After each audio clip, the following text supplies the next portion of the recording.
E estamos de volta com o BBcast, seu podcast de automobilismo e outros nerds. No episódio de hoje vamos falar sobre o GP de Miami. E aqui comigo está a Débora Santos Almeida. Bem-vinda, Débora. Olá, amigos, sejam bem-vindos a mais este episódio do BBcast. E hoje a gente vai falar aí dessa prova que prometeu muito e não entregou muita coisa. Bom, eu acho que assim, a questão da festa, da organização, então de parabéns, conseguiram fazer realmente um evento muito bom. Eu acredito parabéns para quem gastou esse dinheiro. Exato, acho que para quem estava lá no autódromo deve ter sido muito bom, mas pra gente... Se tivesse rolado uma sprint, quem sabe? Era um bom teste fazer um sprint ali, mas vamos falar aí da primeira corrida em Miami, mas antes aqueles recadinhos de sempre aqui.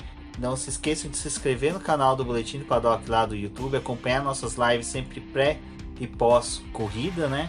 Agora lembrando, terça-feira teremos nossa live aí discutindo, conversando com vocês sobre tudo que aconteceu no GP de Miami. E também não deixem de se inscrever e conferir a oportunidade de se tornar um membro do canal, que pode auxiliar aí bastante o crescimento e desenvolvimento do Boletim do Paddock dentro da plataforma. E aproveite também para poder conhecer a nossa campanha lá do Membros do canal, onde você pode apoiar o nosso trabalho também. E já indo lá conferir essa campanha, você também já se inscreve lá no nosso canal e acompanha os nossos vídeos.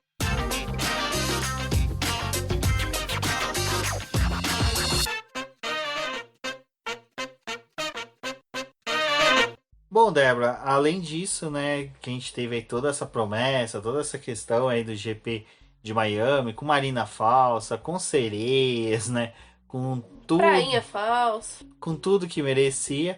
Vale a pena aí você conferir a nossa live pré-corrida, quinta-feira passada, em que a Denise compareceu no canal do YouTube do Boletim, onde a gente falou um pouquinho mais sobre toda essa estrutura, tudo isso foi criado lá em Miami. Mas... antes da corrida, antes dos holofotes focarem nos carros na pista, a gente teve a discussão aí, né, da FIA que, querendo, né, aplicar o rigor da lei, as regras ali, tá começando a pegar no pé dos pilotos em questões de vestimentas, né, que nem questão da cueca, se a gente chama, a gente já viu essa questão, também já discutimos sobre isso lá na Eprix, lá na Fórmula E, uma vez que o Lucas de Graça, né, chegou a ser até penalizado, salvo engano, por estar com uma vestimenta que não era apropriada. E agora a FIA está pegando no pé na Fórmula 1 com isso e com joias também. E nisso, né, Lewis Hamilton e Sebastian Vettel se manifestou, outros pilotos também se manifestaram. A questão do Lewis Hamilton é mais por causa dos piercings. Ele tem um no nariz, por exemplo, que é grudado. Eu não sou um conhecedor de piercings, mas acredito que deve ser algum desses piercings que são colocados até de modo cirúrgico, e que a remoção é um pouco mais complicada, vai além do que desatar, rachar igual um brinco. E o Sebastian Vettel também até tirou sarro ali, utilizando uma vestimenta tipo Superman, com a cueca para cima do macacão. Débora, isso daí foi uma coisa que tomou um pouco o cenário da Fórmula 1 na quinta e na sexta-feira, mais na sexta-feira, que até o Lewis Hamilton compareceu na coletiva de imprensa, cheios de relógios, correntes, anéis, para demonstrar que ele vai continuar utilizando, independente da vontade da FIA. Então, a questão, na verdade, ela está sendo discutida já desde o começo da temporada. A gente, como já reforçou, teve a troca dos diretores de prova, mas principalmente está sendo algo que o Newsweek está trazendo em vários eventos e durante os briefings com os pilotos. Ele vem reforçando essa regra. No último Eprix que a gente teve em Mônaco, lá da Fórmula E, o Mitch Evans e o Pascal Wehrlein, que também fazem uso de piercing, foram punidos. Eles receberam uma multa em dinheiro por estarem utilizando esses acessórios. E aí também foi aplicada essa regra para que os pilotos não utilizem, por causa da segurança. Também foi reforçado na Fórmula E. Na verdade, essa não é uma regra só da Fórmula 1 ou só da Fórmula E. É uma regra da FIA e que vale para todos os campeonatos de automobilismo que, né, tem essa regência da FIA. A gente tem que lembrar também, né, que a FIA, ela tá não só presente no automobilismo, mas também na nossa vida aí com os nossos carrinhos em casa. Então, obviamente, tem algumas coisas aí, algumas regras que acabam indo além.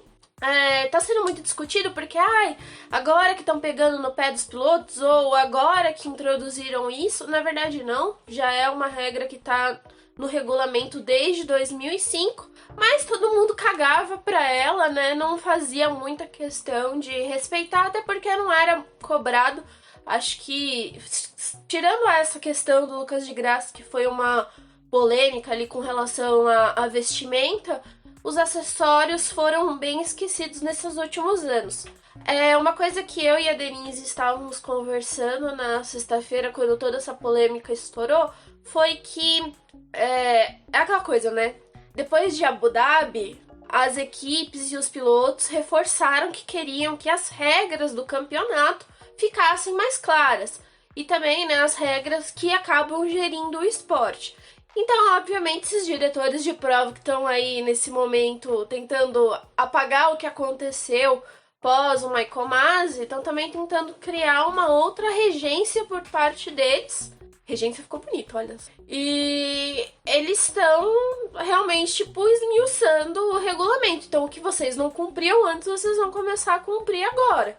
Enfim, eu e a Denise, a gente foi muito pelo lado que... bom, tem essa questão da segurança. Tem aquilo lá que eles acabaram levantando que, tipo, nem todas as joias, né? Dá pra você ir fazer um exame quando você, passa por uma ressonância magnética. Obrigada, Rumi. Esses exames que a gente, que é uma pessoa comum e você faz uso de piercing, vai lá e tem que retirar. A Denise também tava até falando que ela tem um negocinho no dente, que uma vez ela foi fazer um exame desse e também a médica falou, olha, se a gente tiver a imagem comprometida, você vai ter que ir no teu dentista para poder fazer remoção e repetir o exame. Então, assim, a gente sabe que na nossa vida esses objetos acabam afetando.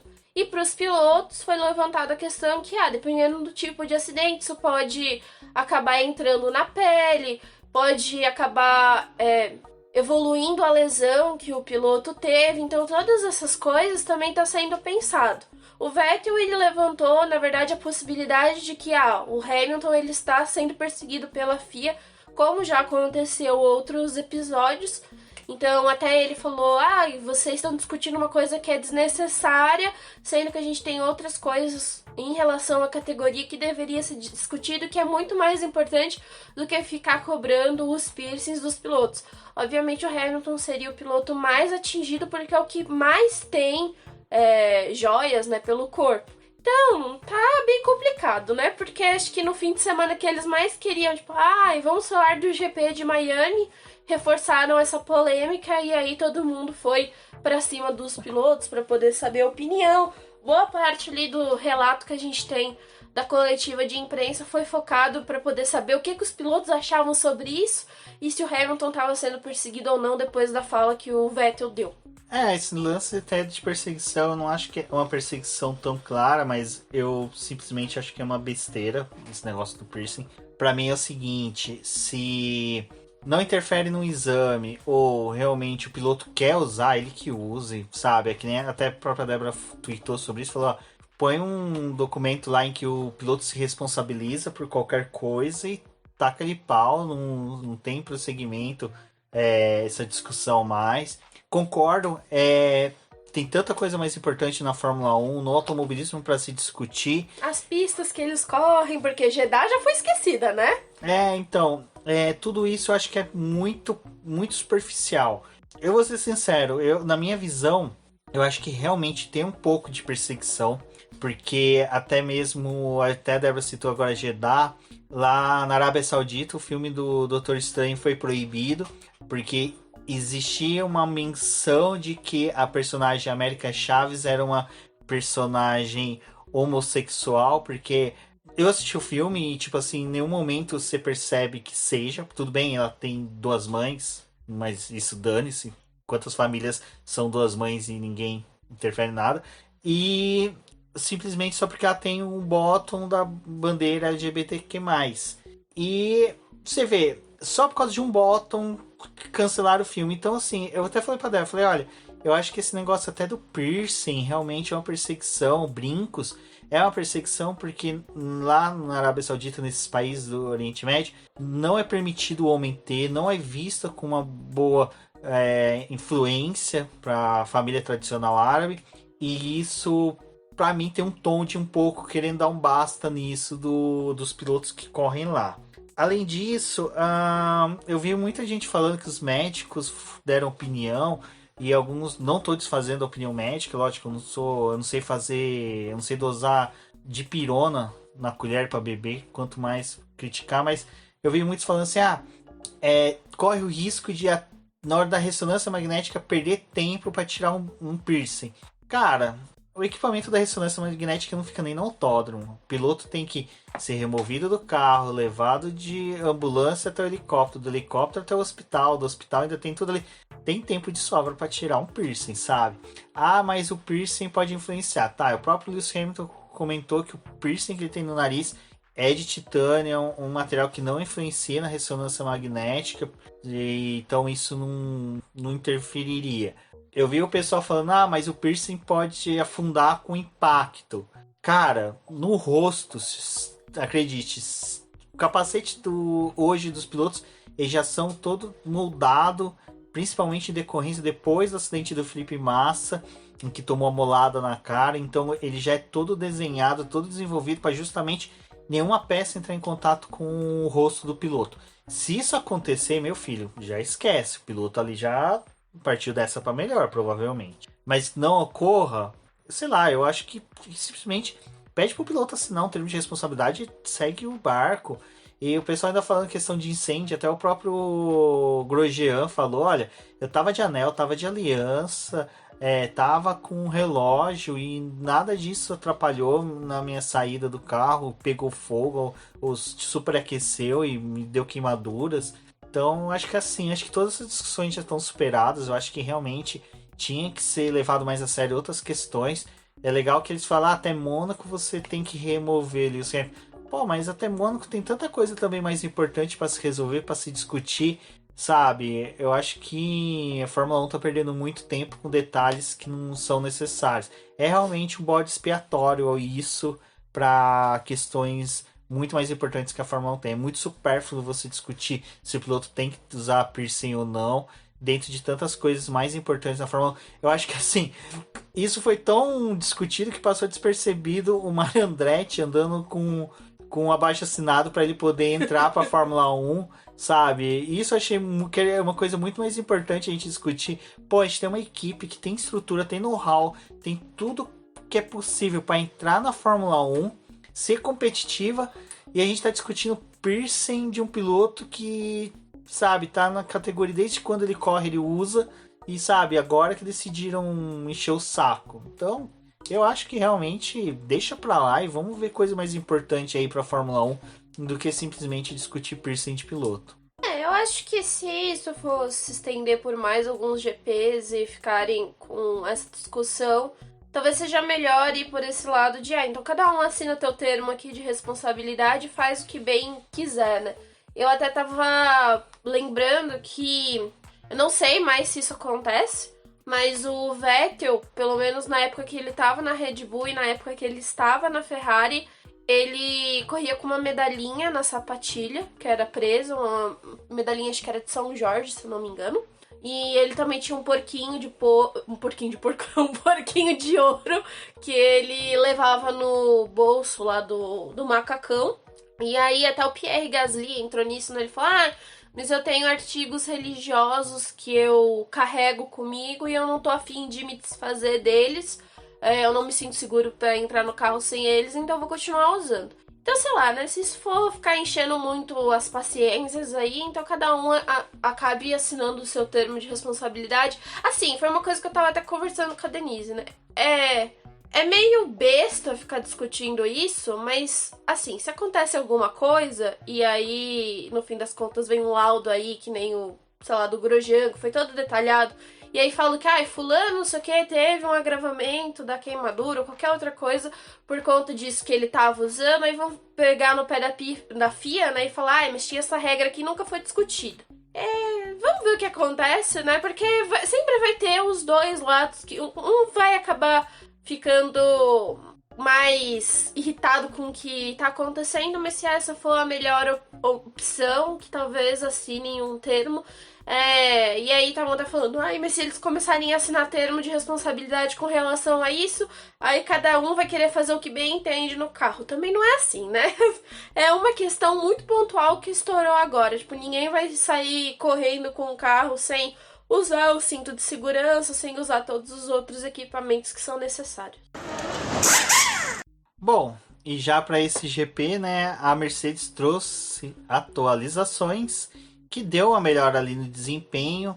Vale lembrar que Lewis Hamilton continua sim fazendo testes e mais testes com esse carro, então o desempenho dele seria diferente do Russell, né, Débora? Principalmente porque acho que você vai conseguir explicar melhor, porque a Mercedes está fazendo comparativos, né, do carro com essas atualizações e o carro sem atualizações, então não teria cabimento eles tirarem os sensores, tudo mais do carro do Lewis Hamilton, porque ia dar uma disparidade das informações. Então, em Miami, eles já tinham falado, até o release que a Mercedes divulgou antes da prova, foi o Toto Wolff explicando isso. Ele disse que o GP de Miami ia ser utilizado novamente para mais testes da Mercedes, e agora eles estão fazendo um comparativo, porque como vão retornar para Barcelona e vai ter todos aqueles pacotes de atualização, eles levaram algumas peças pontuais pro W13 agora em Miami, porque essa pista também tem algumas características que lembra um pouco Barcelona e tem umas outras combinações de pistas que também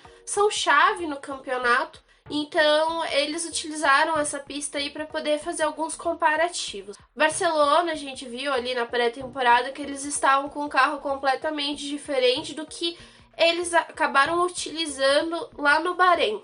Então, eles têm alguns dados preciosos daquele primeiro carro e estavam, conflitando com esse novo modelo, até para poder saber para onde que eles vão levar as suas atualizações e talvez até mesmo se compensa voltar e repensar no projeto com aquele primeiro carro. Então, eles estão batendo essas informações. Os carros estavam novamente com sensores para coleta de dados. O Russell ele tá utilizando um carro que acaba tendo uma configuração que é mais padrão, enquanto do Hamilton eles vão um pouco além.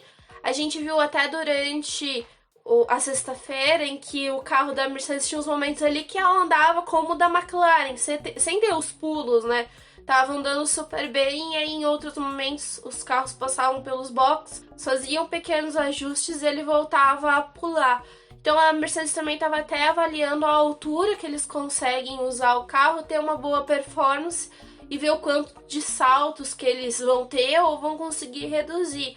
Isso é muito importante porque agora eles têm 15 dias até Barcelona, então novamente vai voltar esse carro para a fábrica e eles vão conflitar os dados e fazer mais algumas análises no túnel de vento. Então esse GP também era aquele GP teste, conseguindo bons resultados, como foi o que eles conseguiram na corrida. Foi muito positivo, mas realmente esse não é o foco. Bom, enquanto que a Mercedes conseguia dar uma melhorada, né? O Max Verstappen passar por aqueles problemas que tiraram ele de corridas passadas, que é de superaquecimento. Esse carro da Red Bull realmente parece que tá exigindo bastante dos motores Honda, e sim, eu vou continuar chamando motores Honda porque são os motores da Honda, o que levou, né, o Max Verstappen a ficar fora aí de alguns treinos livres, principalmente na sexta. Débora, é meio complicado, né? Parece que a Red Bull continua pisando em ovos, principalmente com esses motores. Tem que ficar dosando ali potência, principalmente nos treinos. Se acertou pro resto de final de semana, mas isso prejudicou bastante o Max Verstappen conhecer a pista, né? O Verstappen até na sexta-feira ele deu uma surtada. Ele falou, não sei como é que vocês querem que eu aprenda essa pista se toda hora eu tenho que voltar pros boxes. Ele voltou pros boxes e não saiu mais, né? Porque teve problema de novo. O superaquecimento é uma coisa que tá levando a Red Bull a consumir um pouco de tempo dela para poder compreender o que tá acontecendo com o carro. E aí a gente tinha o Pérez conseguindo andar e fazer a coleta de dados, enquanto o Verstappen, que é o que tá brigando ali com o Charles Leclerc, não conseguiu andar. Até no segundo treino livre, ele foi para poder dar uma volta e começou a reclamar que o carro estava muito pesado e precisou voltar para os boxes. E aí depois até o Marco falou, é um problema hidráulico, né? Essa temporada tá sendo assim, tudo é problema hidráulico e problema mecânico. Ninguém explica absolutamente nada e só finge que tá tudo certo. Mas realmente isso tomou tempo da Red Bull. E enquanto estavam ali tendo essa questão com o Verstappen e a Mercedes estavam dando melhor, a gente teve o Russell liderando o segundo treino livre, então a gente teve essa diferença aí entre esses dois times.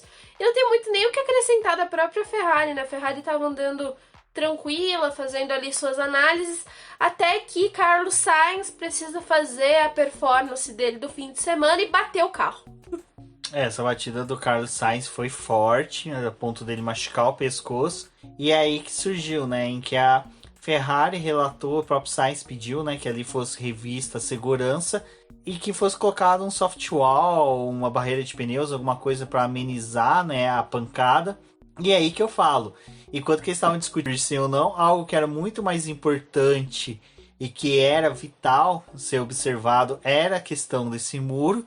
E que a gente já pode entrar no sábado, né, Débora? Que o Ocon ficou fora da classificação em decorrência de uma batida no mesmo local que foi forte. Mais forte até. A única diferença é que a energia foi dispersada porque o carro meio que foi se arrastando junto ao muro.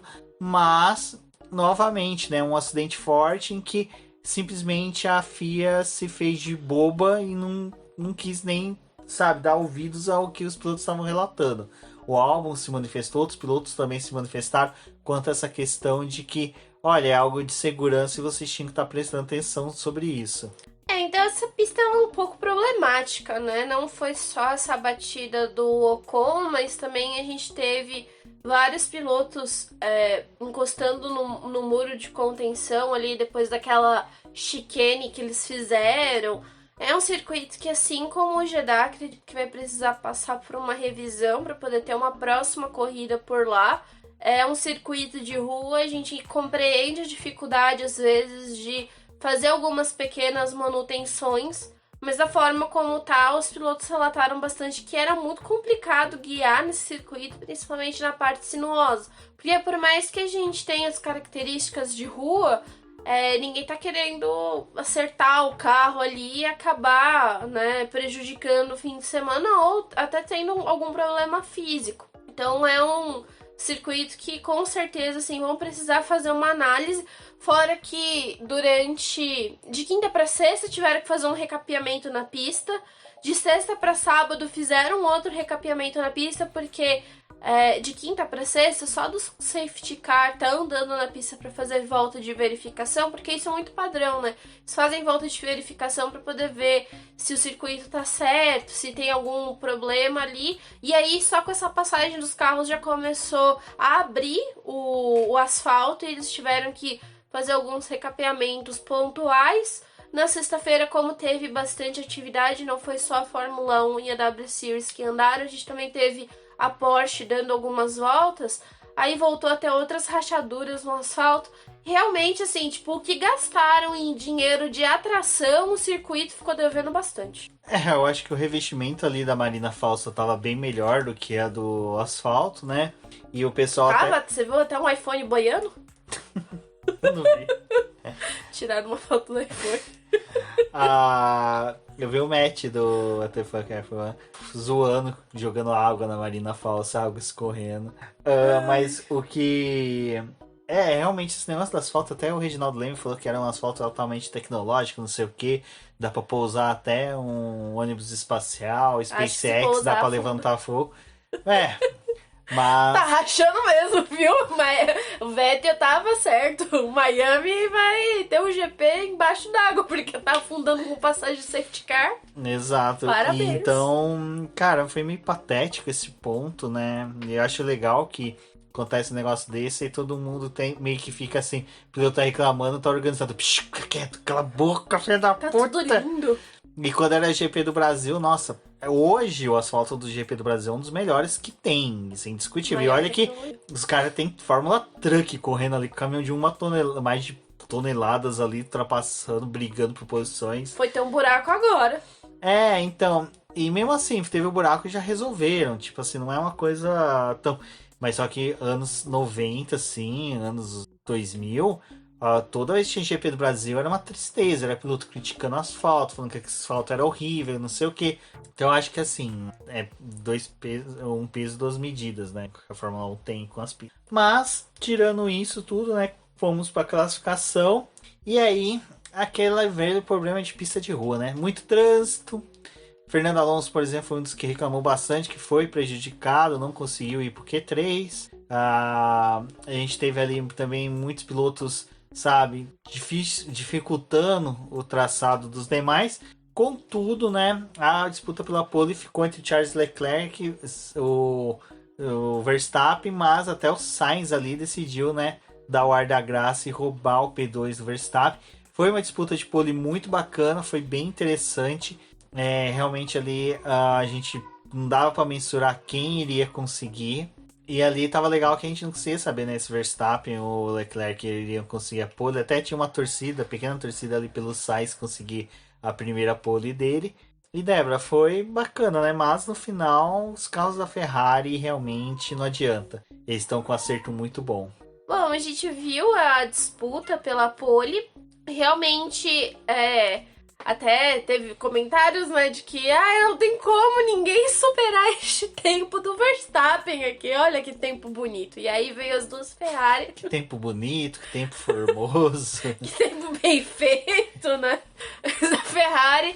Então, assim, tinha uma preocupação, né, com relação a essa classificação, porque ali no Q3, apesar de você ficar um pouco mais livre do trânsito, porque são só 10 carros, ainda assim tem que saber o melhor momento para poder mandar pra pista. E aquela coisa, né? Tipo, mas vai dar tempo de aquecer os pneus ao máximo, fazer a melhor volta. Só que, Miami tava, tipo, derretendo o pneu praticamente, com o calor que tava fazendo. Então, em uma volta de aquecimento já dava pra poder fazer essa volta rápida. E aí foi ótimo, porque veio as duas Ferrari, uma disputando com a outra ali, um com o setor roxo, o outro com o setor roxo. Uma disputa bem legal do Leclerc com o Sainz. Até fico um pouco preocupada quando colocam as câmeras nos carros da Ferrari, porque é melhor não colocar, gente. Vai filmar outra pessoa, entendeu? Que tá fazendo volta rápida. Mas eles fecharam ali os tempos e o Verstappen, né? Ele acabou cometendo um errinho ali na volta dele, comprometeu o tempo e depois ele acabou abortando porque já não tinha mais o que fazer. Então, sim, o tempo do Verstappen tinha como ser batido. As Ferrari estão rápidas, né? Rápidas elas estão. Agora, se consegue fazer corrida, a gente não sabe. Eu gostei até de uma coisa que o Reginaldo Leme trouxe durante a transmissão, e que foi a questão dos carros da Adrian. Realmente, eles têm essa característica de que asfalto menos abrasivo, com menos aderência, sempre se sobrepõe. Então, eu acho que até o que a gente vai discutir agora sobre a corrida, para voltas, uma sequência de voltas rápidas, os carros da Red Bull estavam melhores. E também acho que a Red Bull, ela tava num momento que assim, ela tava muito quente na classificação. A corrida, a temperatura até deu uma baixada, né? Choveu. Tava com muitas nuvens. Mas na classificação tava muito quente. Como eles estavam tendo problema de superaquecimento, tipo, isso também é um problema na classificação. Por mais que você vai dar 2 voltas só na pista, né? Uma de aquecimento e a outra para realmente fechar a volta. Essa volta de aquecimento acaba sendo muito crítica.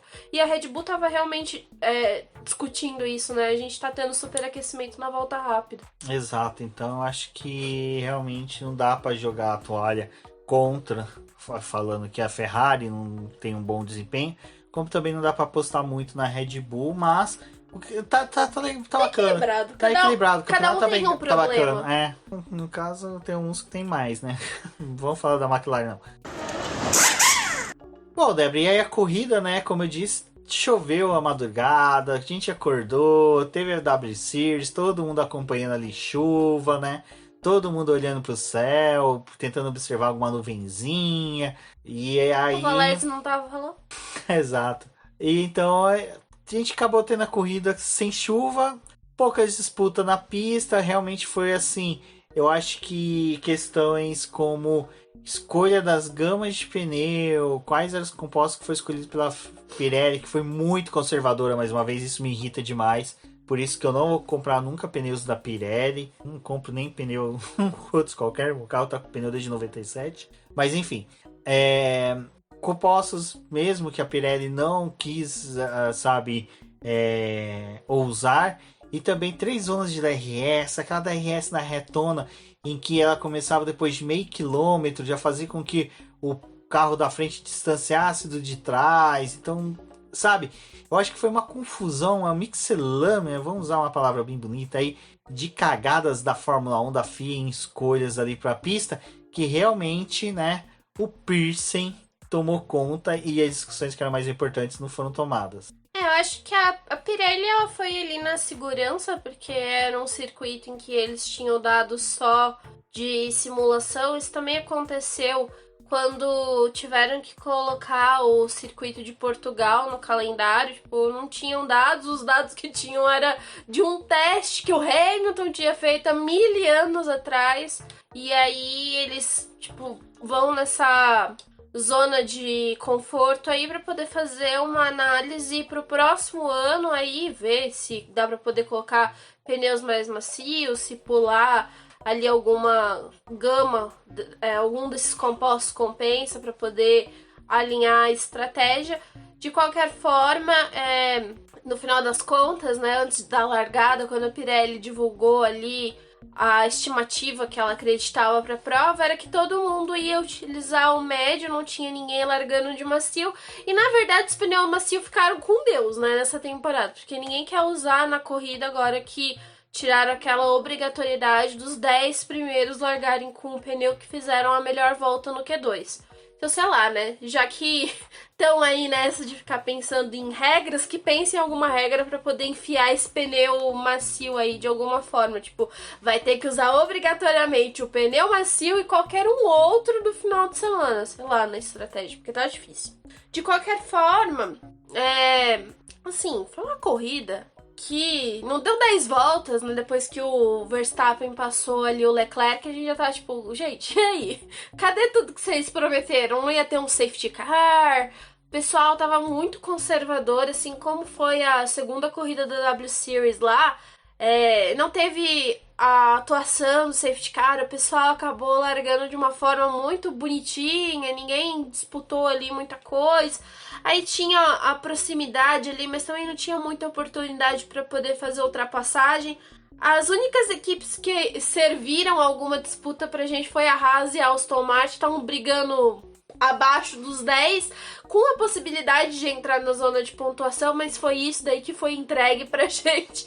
A disputa que a gente viu eles lá atrás, a gente queria que tivesse acontecido no meio do pelotão e não ocorreu.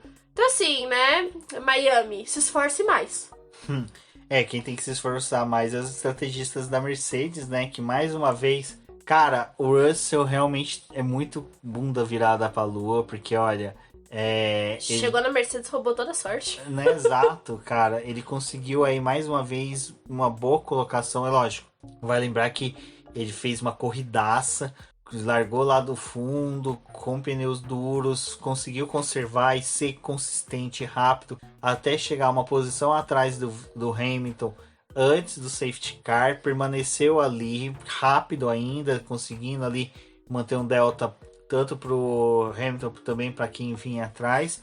O Russell, ele era aquele menino do How I Met Your Mother, que era o azarado, e aí quando ele saía do lugar as coisas boas aconteciam, que era ele na Williams, né? Nunca conseguia pontuar, as coisas aconteciam. Ele terminava em 11º, aí ele foi pra Mercedes com o Hamilton, que tinha a bunda virada pra lua, roubou a sorte do Hamilton e passou o azar pra ele. Agora o Hamilton tem que arrumar alguém pra passar de volta, entendeu? Exato. Então, é complicado, porque assim, não tem como desmerecer o trabalho do Russell. Tem aquelas ressalvas que a gente já comentou agora há pouco, de que o Hamilton realmente continua com o carro mais pesado, utilizando mais equipamento para testes. O carro dele está mais voltado para desenvolvimento e testes, mas também ainda não pode perder a competitividade. Na minha opinião, ali no safety car, tanto as Ferraris tinham que ter parado, como as próprias Mercedes, as duas teriam que ter parado. Acho que era um momento sim de ousar. Não tem muito que ficar nessa zona de conforto o tempo todo. Então, eu acho que realmente houve essa falha de estratégia. E eu concordo com o Hamilton. O engenheiro não tem que jogar para ele uma opinião sobre algo que é impossível que o cara fazer, sabe? Ele tá com menos informações, menos dados do que o engenheiro. Realmente querer jogar a responsabilidade pro piloto é uma coisa assim muito fria, muito triste para uma equipe que a Mercedes se tornou hoje, depois de tudo que, sabe, o crescimento dela com o Hamilton. Então, eu acho que até foi muito chato que a gente começou a ver degladiações entre, sabe, fãs do Russell com fãs do Hamilton. Sabe aquele meme do cara que tá comendo um sanduíche, tem duas pessoas brigando? Hoje o cara que tá comendo sanduíche é o fã do Verstappen, que antes tava brigando com os fãs do Hamilton, agora tá vendo uma briga doméstica que é patética, é ridículo, sabe? Quando os dois pilotos se respeitam, né? É, e os dois pilotos estão, sabe, de boa. E o Hamilton tá certo de chamar a atenção dos estrategistas. Falou, pô, cara, eu preciso de informações. Terceira corrida que ele tem problema com estratégia. Exato. Então, assim, eu acho que assim, quando é uma estratégia do tipo feeling do piloto, de saber se o pneu dele ainda resiste alguma coisa, beleza, aí ok. Mas do tipo, você quer fazer um pit stop se tiver um próximo safety car? Pô, como é que eu vou saber? Eu não sei o meu delta por qual posição que eu vou cair, se eu vou conseguir ganhar posições, daí é vocês. Então, assim, eu acho que realmente foi mancada da Mercedes. Acredito que quando o carro realmente parar com esses testes, o Hamilton poder correr com o carro com a mesma configuração que o Russell, já fala Rosberg, que o Russell, eu acho que sim, a gente vai poder ver o quão que esses dois, sabe, estão em questão de qualidade de desempenho. Mas eu acho assim, a corrida do Hamilton foi uma corrida excelente, correu bem novamente, a largada não foi tão boa, mas a gente tá vendo umas largadas do Hamilton realmente um pouco mais conservadoras. Ele largou também do lado sujo da pista.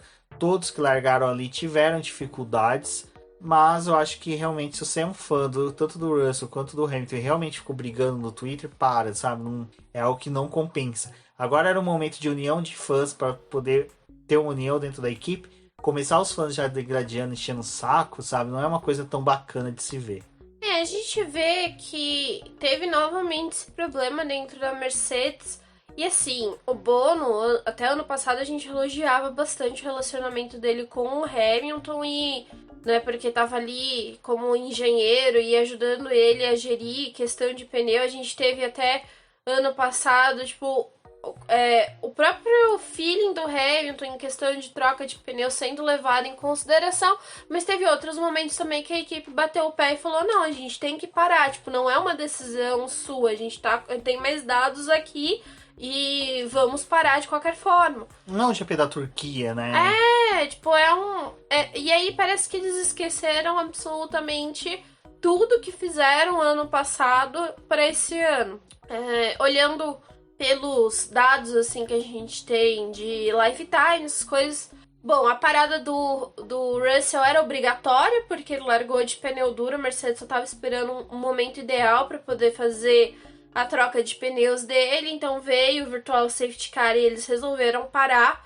Tinha uma grande distância entre o Hamilton e o Russell, apesar deles estarem um atrás do outro, né, ali na questão da tabela de tempos.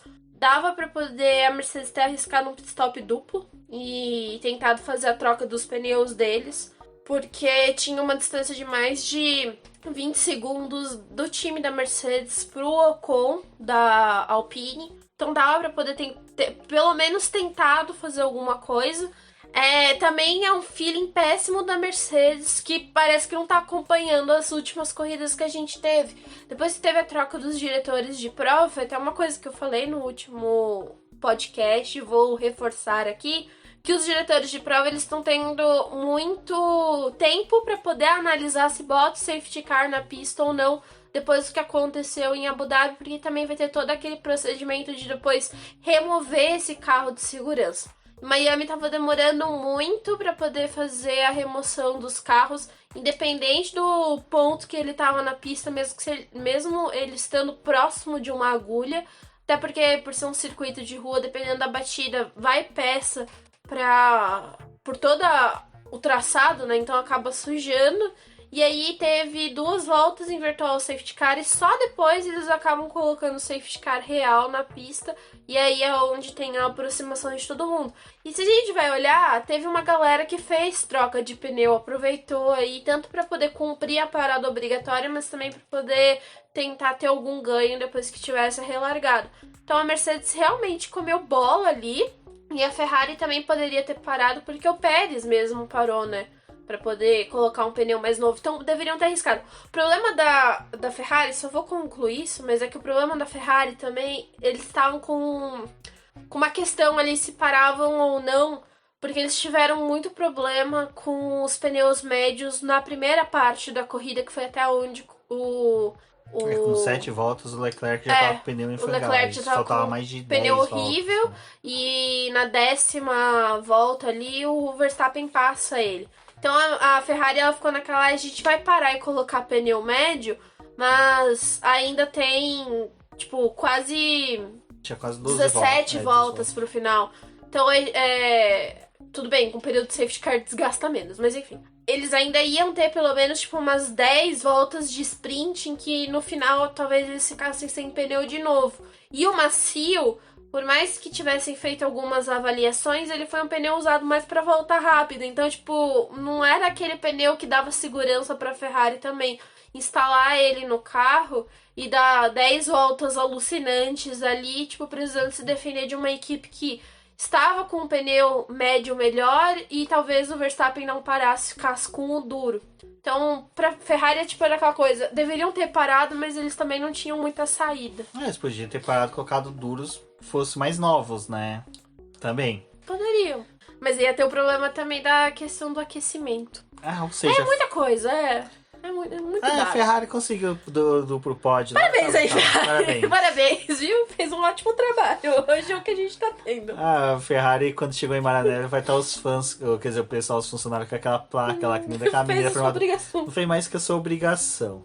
Ai, Ferrari, me contrate. Não precisa. A Ferrari, ela se auto-sabota a si mesmo. Bom, quem se auto-sabota a si mesmo e realmente tá com delay de ordens é o Bottas, né? Que realmente ele pegou o costume de abrir espaço para as Mercedes, né? E abriu tanto que até o Russell passou.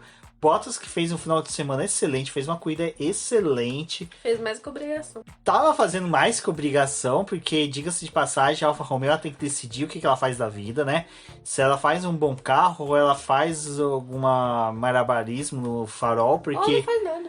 O Zou abandonou, coitado, cara, o moleque corre demais, não merece essa zica toda que tá tendo. E aí a gente tem, né, ele abandonando a corrida e a classificação que atrapalharam ele também, né? Teve a classificação que atrapalharam ele. E o Bottas que tava lá, né, todo bonitão, todo pimpão em 5º lugar, fazendo uma corrida... Não atacou ninguém, não foi atacado por ninguém, tava lá na dele. Só atacou o muro na hora errada, aí o Hamilton e o Russell passou por ele. Então, assim, o Bottas, coitado, menção honrosa aí pra cagada dele. Mas, falando em cagada, não, né? Mas só fazer um comentário sobre a Bottas. Gente, a Alfa Romeo, meu Deus do céu, Alfa Romeo. Porque eles passam no final de semana, a gente nunca sabe se o carro vai largar ou não, né? Tá desse jeito, tipo... a gente... Tem um problema aqui no fim de semana, estão averiguando o que tá acontecendo. Também é um maldito problema hidráulico que nunca falam o que é, e aí no final das contas sobrou pro carro do Zou. Então assim, foi o que eu falei lá, né? Tô falando desde a pré-temporada. Parabéns, Alfa Romeo, vocês fizeram um carro espetaculoso, assim, consegue disputar meio de pelotão. Fizeram mais que a obrigação de vocês saírem lá do final do pelotão, né? Já que tiveram tempo pra poder pensar nesse carro. Mas, pô, resolve o problema de confiabilidade, que a gente tá falando do problema de confiabilidade da Red Bull, mas o da Alfa Romeo tá todo mundo esquecendo porque eles têm esses brilhareco, né? Bottas às vezes pontua bem, faz uma classificação decente, aí na outra o carro não liga, entendeu? Então assim, se decide, Alfa Romeo, porque eu não consigo mais lidar com vocês. Não, quem tá difícil de lidar é a McLaren, né? Que, tudo bem, essa corrida eu já tava assim, eu não tava Não, eu já tava sem nenhuma expectativa. Falei na live, falei, olha... Eu achava que ia bem. Não vou criticar o Richard se acontecer alguma coisa. Também não vou com expectativa com a questão do Lando. Fiz o certo, realmente. A corrida ali toda eu tava assim de boa, sabe? De boaça. Mas na hora que o Gasly me acertou o Lando Norris, olha, Gasly. Eu não tô disputando nada por nada. Não, a questão é o cara voltar pra pista, tá com o Lando Norris a mais de meio metro pra frente dele, o cara me dá uma guinada pro lado, pra Ele não dentro. tava conseguindo guiar o carro, né? Mas assim, se não tá conseguindo, tivesse Chega mais- encostado, né? Não, mas chega tivesse mais pra fora da encostado. pista possível. Não fica no meio. Tipo, cara, Eu achei desculpa. vacilo dele ali. Foi vacilo demais, sabe? E foi um acidente assim feio, não teve uma proporção Poderia ter maior. sido pior. Poderia ter sido bem pior, o Lando Norris. Se o Lando tivesse batido igual o Spa, Então, sorte que o Lando não bateu no muro, senão ele ia ricochetear, voltar pro meio da pista e aí era pior. Então, assim, cara, eu acho que foi uma pena, sabe? Pô, pro Lando, pra McLaren, que realmente investiu nesse final de semana. Eu acho que foi um final de semana. Tinha até arquibancada própria da McLaren, né? Sabe? Uma coisa muito monstruosa. nossas paradas deles foram bem zoadas. Mas a McLaren realmente. É assim, eu acho que quando a McLaren investe muito no final de semana, ela não se dá bem, sabe? Tipo, Silverstone, às vezes tem umas etapas em Silverstone na Inglaterra que a McLaren quer fazer uma coisinha melhor assim. Etapa que eles vão sem expectativa nenhuma, ela se dá bem. Tipo a Austrália. Sem expectativa nenhuma, deu bem. Então, agora realmente foco para Barcelona e torcer para lá eles se encontrarem e fazer um bom final de semana. Essa pista eu até achei que a McLaren ia bem pelos 2 primeiros setores da pista. O terceiro não, porque tinha muita curva de baixa e o carro deles realmente tem vários problemas. Mas do jeito que foi, assim, eu não esperava. E eles faziam as paradas e o grid tava muito perto. Eles caíram lá pra trás e ficou, né? Tipo, não conseguiam evoluir, tipo, chegar em disputa. Foi uma corrida bem ruim da McLaren. Depois que saíram as decisões pós-GP, né? O Gasly não foi punido e também não puniram o Norris. Falaram que era incidente de corrida, porque, na verdade, o grande problema, né, foi porque o Fernando Alonso tocou no Gasly, acabou danificando o carro dele, e aí ele ficou meio com o carro ali inguiável. Mas eu acho que, tipo, já que tava numa condição tão ruim, tinha tomado a batida do Alonso, talvez era melhor ter procurado um ponto da pista e abandonado, sabe? Porque por ser um circuito de rua foi meio perigoso a forma como o Gasly voltou pra pista, né? Tipo, não só pela batida que ele deu no Norris, mas também outro carro poderia ter acertado o próprio Norris, ou ele, né, estando mais lento na pista. Tipo, tem uma batida de outro carro na traseira dele, a gente já viu que tem umas coisas que acontecem na categoria assim, que é bem perigoso. Bom, tirando isso, acho que realmente para a McLaren não tem muito o que fazer, só realmente focar agora para o final de semana em Barcelona. Quem não teve muito o que fazer foi a Aston Martin e a Haas, porque assim, a gente via assim, tipo, Mick Schumacher chegava no top 10, Magnussen chegava, depois eles caíam lá pro fundo, voltavam, e ficaram uma disputa ali com os carros da Aston Martin, que largaram do pit lane, porque tiveram problemas de combustível, não da dosagem, mas da temperatura deles dentro do carro. Imagina se não tivesse acontecido isso, né? O carro da Aston Martin parecia que tava até bonzinho pra essa pista. Esse final de semana os Aston Martin estavam bem, não estavam ruins, sabe? Até na hora que teve essa largada do pit lane, eu fiquei assim, pô, pena, né? Os dois carros pareciam que ia ter um bom rendimento. Mas teve até um encontro, a batida entre o Mick Schumacher e o Vettel. Eu acho que assim, cara, sabe aquela sensação de que você vê que é uma batida do tipo assim, os pilotos já estavam cansados, a corrida já tava cansativa, eu acho que já tava, sabe, naquele esgotamento do cara já não querer mais, porque foi uma batida tão xoxa, tão besta. Então, assim, foi uma pena pro Mick Schumacher, pro Vettel, o pessoal, a amizade vai abalar, não sei o que, não vai, tipo, é uma coisa que os dois vão conversar de boa, é um aprendizado também pro Mick. Às vezes o Vettel realmente não viu o Mick Schumacher, acontece, sabe? Incidente total de corrida. E o Mick, ele foi instruído pelo Magnussen, não pela questão da batida, né? Até porque o Magnussen também foi punido, mas ali antes da largada, o Magnussen estava até conversando com o Schumacher, né? De como que ia ser a largada e, tipo, a corrida para eles. Eles tiveram uma largada bem interessante, mas, assim, fatalidade, né? Aconteceu. E tava eles estavam tão próximos ali, todo mundo usando DRS, que acabou acontecendo aquela batida. Eu acho que eles vão conversar sobre isso, tipo... É que assim, é ruim porque a Aston Martin, ela tá precisando pontuar. A Haas, provavelmente ela vai pontuar esse ano com mais facilidade do que os carros da Aston Martin. Então, pra eles, tipo, terem largado lá do fundo e ter se aproveitado pra poder escalar pelotão, por mais que fosse, tipo, 1 ou 2 pontos, era bem importante pro Vettel ter esses pontos e pro próprio Mick, né, que ainda não pontuou na categoria. Então, tipo, era final de semana pros dois estarem no top 10. E aí acabou acontecendo isso. Então foi chatinho. E os dois estavam à frente do Ocon. Dificilmente o Ocon conseguiria ultrapassagem sobre os dois, pelo que estava desenrolando a corrida. E o Ocon acabou pontuando, teve a penalização ao Alonso, né? Então provavelmente os dois estariam no top 10, ou até mesmo o Mick estaria naquela batida de trave de estar ali no 11º, que para ele seria bem animador, principalmente pro desempenho que ele estava tendo durante o ano, sendo muito questionado. Mas isso que a Débora falou foi muito legal na transmissão que a F1 TV estava fazendo, mostrando, né, o Magnussen conversando com o Mick Schumacher, até o Magnussen dá um espalha nos jornalistas que quiseram entrevistar os dois, tipo, ó, a gente tá batendo papo aqui sobre a corrida.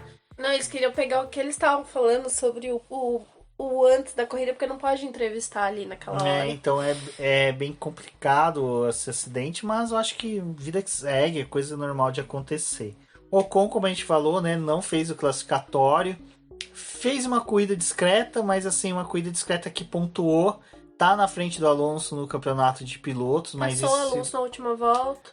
Mas isso se dá muito ao Alonso ter tido quebras até mesmo. Eu acho que a corrida do Alonso também não foi uma corrida ruim. É que o Alonso realmente é muito agressivo e realmente teve ali alguns problemas durante a corrida. 2 penalizações, uma por toque e a outra por ter ganhado vantagem. Então ele perdeu 10 segundos e também foi por isso que ele perdeu posição no grid. Mas também é aquela coisa, né? Foi outro final de semana em que a Alpine começou com aquela, tipo, a gente não sabe se a gente vai pontuar, e tinha conseguido colocar os 2 carros no top 10, se aproveitando da batida do Schumacher com o Vettel. Então, também foi um resultado, assim, positivo para a Alpine, porque eles estão nessa mistura, né, com a Haas, com a AlphaTauri, então tem que ficar negociando ali aquelas últimas posições do top 10 para ver quem pontua. E até é interessante ver que eles se aproveitaram disso, porque a AlphaTauri começou numa classificação muito forte. Os 2 carros estavam no top 10 e nenhum dos 2 pontuou, porque o Gasly teve esse problema e o Tsunoda, meu Deus, a largada do Tsunoda foi de ré. Não, depois ele teve uma boa corrida, né? Engraçado, o Tsunoda até que teve uma corridinha de recuperação, mas aquela corrida mambeme. Agora, outro destaque antes de falarmos da Ferrari e do Verstappen foi o Albon, né? Que novamente, o Albon pica-pau, né? Com aquele topetezinho vermelho ali, correu muito bem, fez uma excelente corrida. Também vale menção honrosa ao Latifi, que até que enfim, né? Não bateu, não causou nada, tava ali. Parece que colocaram aquela pilha Duracell ali, o cara tá rendendo, tá parecendo aqueles coelhinhos da propaganda do Duracell, que fica todo animadinho, batendo palminha ali. Então, acho que a corrida da Williams foi uma corrida boa, com os 2 carros. O Latifi entregou o que realmente ele entregaria normal. E o Albon tava andando muito forte durante o fim de semana. Ele tava realmente fazendo um bom trabalho. E a gente esperava até um resultado dele melhor na classificação, mas a Williams, né, brigando com outros carros. E a cada vez que a gente vê a Williams na pista, ela tá faltando um pedaço ali da tinta dela, porque eles estão realmente tentando eliminar todo o peso possível. Então, para a Williams foi bom tudo que aconteceu nessa corrida. O Albon conseguiu aí mais alguns pontinhos, mais 2 pontos, né, o que fez a Williams ir agora para 3 pontos e tá separada por 3 pontos da Aston Martin. Então, vamos ver o que eles conseguem fazer. O Latifi, acho que tá todo mundo já sem esperança, né? Tá difícil pro Latifi. Tá dando de uma forma bem complicada na pista, assim, com muita distância pro companheiro de equipe. E o Albon, ele tá tentando se superar cada vez mais. A Williams tá torcendo pra cair um patrocinador que seja pintura toda preta no carro. Acho que ela vai se juntar com... Como é que é o nome daquele? Rich Energy. Com a Rich Energy, porque daí pode ter um carro todo preto, só com a fitinha dourada. Só com a fitinha dourada pra poder eliminar peso, né? Fica a dica. Bom, e aí a gente teve, né, Ferrari versus Red Bull. Eu acho que a Ferrari entregou mais do que a Red Bull, porque o que o Verstappen entregou ali é fator Verstappen, fator de piloto realmente que é fora do comum. Realmente a Ferrari, ela estava na zona de que ela fica ali mesmo, não sairia daquilo. Então a corrida da Ferrari foi uma corrida interessante, foi uma corrida boa, não foi ruim. Realmente eu acho que ali, na questão que eu falo que ela teria que ter parado, ela teria que ter tido uma ousadia, tentar algo a mais, que não fosse para pneus médios, fosse para pneus um pouco mais duros, quer dizer, pneus macios, fosse para pneus médios ou um pouco duros. Médio não funciona. Gente, eu sou péssimo para decorar essas gamas. É mais fácil eu falar as cores. Não fosse para pneu amarelo, fosse para pneu branco e assim pudesse tentar algo diferente, mas é como até o Will Mesquita falou no grupo de apoiadores, realmente não tem como a gente prever muito bem o que aconteceria pós um pit stop. E do Verstappen é aquela coisa, né? O moleque brilhou da forma que se espera de um piloto que ganha o título, né? Entregando, fazendo uma corrida boa, uma corrida consistente. É o cara que já sabe que, mesmo largando depois das Ferraris, é só aguardar a degradação dos pneus dos carros da Ferrari para poder atacar. É uma coisa que a Ferrari tem que começar a pensar para as próximas corridas, porque é algo que já ficou manjado. O Leclerc também, acho que ele, tipo, tá aprendendo o negócio do DRS, né? Ele tava tentando ali, até acho que talvez adiar um pouco a disputa com o Verstappen nas últimas voltas pra poder, tipo, se ultrapassar o Verstappen não vai usar o DRS pra cima de mim e retomar a posição. Só que, tipo, já tava comprometido o desempenho dos pneus, né? O próprio Leclerc teve que parar antes que o Verstappen e isso já dá alguma diferença nos carros. Mas foi uma disputa interessante. O Sainz acho que foi o que melhor se saiu, né? Que por mais que ele tenha perdido a posição para o Verstappen, o último trecho ali da corrida dele com o Pérez, nossa, foi muito boa. Porque o Pérez estava com o pneu já médio novo e ele segurou todas as investidas do Pérez. Não deixou ele ultrapassar, ainda o Pérez acabou errando ali naquela afobação de fazer ultrapassagem nele. Então foi uma disputa bem legal que a gente teve no final da corrida. E foi de dois pilotos ali que estão brigando pelo lugar deles mesmo, pela forma como o campeonato está se desenhando. Bom, a única tristeza é o Pérez, né? Que vamos lá, colocam pneus macios nele, fala assim, médios, né? Desculpa, amarelo, colocou o pneu amarelo nele. Fala assim, vai garoto, brilha, né? Brilha, brilha, brilha. Que nem passa as duas Ferrari pra gente ter dobradinha. Né? E, né? Nossa, que excitante o cara lá. Nossa senhora, o Pérez com pneus amarelo fez nada. Mas foi legal, velho. Não, legal. A disputa dos dois foi legal. Carlos Sainz mandou bem pra caramba, tipo... O pneuzinho duro dele lá velho tava segurando bem o Pérez. Parabéns. Mas eu esperava mais do Pérez, Ferrari. sabe? Eu acho que dá pra ter sido um pouquinho mais, sabe? Mais vontade ali. Tá ok. Quarto lugar, não tá tão ruim assim. Salvo engano, continua ali na frente do Sainz no saldo de pontos. Sim, porque tá o Leclerc, Verstappen, Pérez, Russell e o Sainz. Então aí, ó. Não tá tão ruim assim. Bom, pessoal, esse foi nosso BBcast sobre o GP de Miami. Adorei, gostei. Sabe, Dan Marino ali, saudades. Não vejo ele desde a época do Ace Ventura. Isso porque eu não acompanho a NFL, né? O pessoal que acompanha aí gostou de terem usado o capacete ali no pod. Achei bacana, achei legal, porque assim, é aquela coisa, né? Os caras fizeram o circuito, os caras fizeram tudo, né? Fizeram aquela festa. Não era só uma gradinha ali, se entrar com um capacete, então foi legal que os pilotos entraram, curtiram. O Sainz também entrou, fez brincadeira. Então, foi bacana. Espero que um dia o automobilismo brasileiro aprenda com Miami. Foi uma das coisas que eu tuitei na quinta-feira. O que foi o GP de Miami esse final de semana era para ter sido um possível GP do Rio. Se tudo fosse muito bem organizado, se o Brasil fosse um país aí que fosse direito, né? Então, uma tristeza ver lá o Parque Olímpico abandonado, onde você poderia ter uma pista com uma marina verdadeira, com uma estrutura bonita. Enfim, essa a nossa crítica, vale nossa reflexão aí para as eleições desse ano. É isso, pessoal. Eu sou o Rubens GP Neto, um forte abraço e até a próxima. Obrigada a todo mundo que escutou o nosso programa. Apareça lá na live na terça-feira às 8h20 da noite, e até uma próxima.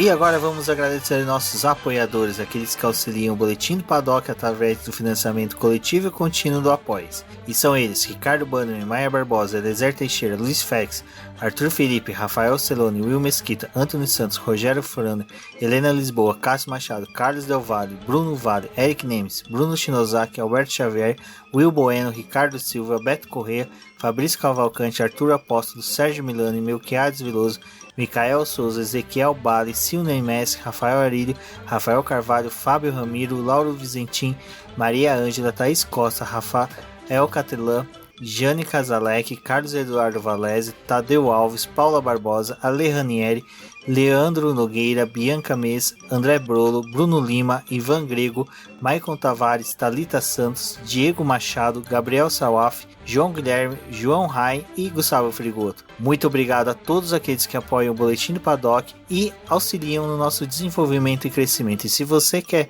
apoiar também o Boletim do Paddock, entre em contato com a gente através dos nossos perfis oficiais ou acesse o link apoia-se.com/Boletim do Paddock e lá você terá as opções de apoio ao Boletim do Paddock. Um forte abraço e obrigado. Isso é tudo, pessoal.